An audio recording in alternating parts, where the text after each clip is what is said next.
سوچا کہ آج عمران خان صاحب سے بات کرتے ہیں اور خان صاحب بہت شکریہ آپ نے وقت دیا ہمیں. سب سے پہلے میں آپ سے یہ جاننا چاہتا ہوں کہ آپ گلگت بلتستان گئے, وہاں پہ آپ نے کیا دیکھا؟ اور آپ کو کل میں نے آپ سے فون پہ تھوڑی سی بات کی تھی تو آپ کہہ رہے تھے کہ آپ کو اس میں کوئی انٹرنیشنل کانسپیریسی نظر آ رہی ہے, غیر ملکی ہاتھ نظر آ رہا ہے. کیوں نظر آ رہا ہے آپ کو؟ حامد, سب سے پہلے تو میں یہ کہنا چاہتا ہوں کہ یہ پاکستان کی تاریخ کا سب سے ایک مشکل اللہ نے ہمیں امتحان میں ڈالا ہوا ہے, کیونکہ اس میں چیلنج ایک جگہ نہیں ہے, کئی چیلنجز ہیں. ایک چیلنج یہ ہے جو شیعہ سنی کو لڑایا جا رہا ہے یا شیعہ کے اوپر جو تشدد ہو رہا ہے اور جو ان کو اس کا ایک وہ شیعہ سمجھتے ہیں کہ جینوسائیڈ ہے, کہ شیعوں کا قتل ہو رہا ہے. یہ ایسے نہیں ہو رہا, یعنی یہ جتنے پلان طریقے سے ہو رہا ہے. مجھے پہلے شک تو تھا ہی. میں جب یہ ادھر گیا ہوں اور میں جب اسکردو گیا اور پھر میں استور گیا اور میں نے جو لوگوں سے پوچھا تو اب میرے میں کوئی شک نہیں ہے کہ یہ ایک بڑی پلان کانسپریسی ہے. اور اس کا یہ تسلسل ہے, عراق کے اندر سے شروع ہوا, شیعہ سنی کو لڑایا گیا, آپس میں وہ لڑنا شروع ہو گئے.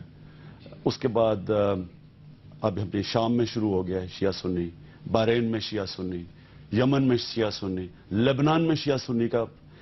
اب یہ اسی کا تسلسل ہے. لیکن یہاں افسوسناک چیز یہ ہے کہ یہاں ہماری گورنمنٹ, یعنی آپ نے دیکھا ہوگا کہ جس طرح ہزارہ کا قتل ہو رہا تھا وہاں کوئٹہ کے اندر, میں ادھر بھی امام بارگاہ میں گیا اور میں جب ہزارہ کمیونٹی سے ملا وہ بالکل وہی حالات تھے جو میں یہاں دیکھا. گلگت بلتستان میں بھی وہی, اسکردو میں اور استور میں خوف ہے. حیران ہے کہ یہ ہو کیا رہا ہے کہ اب بس سے لوگوں کو نکال کے شناختی کارڈ دے کے اور سر پہ گولی مار رہے ہیں. اور وہ جو مارنے والے ہیں ان کے پاس وائرلیس سیٹ کہاں سے آتے ہیں؟ اور 40 لوگوں نے, ہمیں تو یہاں پتہ ہی نہیں تھا کیا, 40 لوگوں نے سراؤنڈ کیا ان کو, پورا ملٹری آپریشن, وائرلیس سیٹ. اور پھر انہوں نے جا کے جو نیچے چن کے, اور بیچ میں وہ بھی مار گیا جنہوں نے کہا کہ یہ برا کر رہے ہیں, کچھ سنی تھے, انہوں نے کہا یہ غلط, ان دونوں کو بھی مار دیا. تو یہ جو پلانڈ آپریشن ہے, 40 لوگ اور پھر کوئی پکڑا بھی نہ جائے. اور وہی آپ دیکھ رہے ہیں بار بار ہزارہ کو شیعہ کو مارا جا رہا ہے, وہ کوئی پکڑا. تو ظاہر ہے کہ یہ انٹرنیشنل کوئی چاہتا ہے, لیکن یہاں نااہلی ہے بالکل. ایک آدمی کو نہیں پکڑ سکے, کچھ کر نہیں سکے, بے بس ہیں. اور جو شیعہ کمیونٹی ہے پاکستان میں, وہ ان کے اوپر خوف طاری ہوا ہے اور ان کو غصہ ہے, بہت بڑا غصہ ہے. تو اب اس کا آپ کے خیال میں کیا سلوشن کیا ہے کہ جو اہل تشیع ہیں وہ اگر اقلیت میں ہیں اور اہل سنت اکثریت میں ہیں, تو اہل تشیع کا تحفظ کی ذمہ داری تو اکثریت پہ ہے نا, تو آپ کے پاس کوئی تجویز ہے کس طرح ان کو تحفظ دیا جائے؟ میں اہل سنت کے بھی وہاں امام سے ملنے گیا, دونوں استور میں بھی گیا, اسکردو میں بھی گیا. اب یقین کریں کہ ان میں کوئی وہ اتنے افسردہ ہیں, اتنے تکلیف میں تھے جتنے شیعہ امام تھے. وہ بھی سمجھتے تھے بڑا ظلم ہے.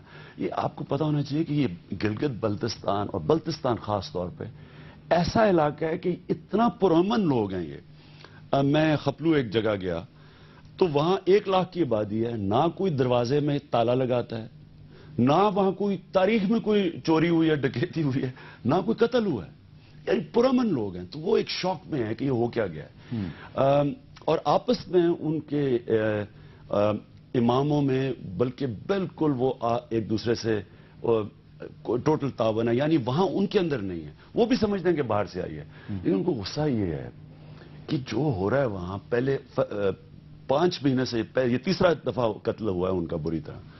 کوئی اس کے اوپر رد عملی نظر آیا گورنمنٹ کی طرف سے. کاراکورم ہائی وے بلاک ہوا ہے, وہ لوگ پھنسے ہوئے ہیں. کاراکورم جا نہیں سکتے اب ہائی وے کے اوپر اس کی وجہ سے.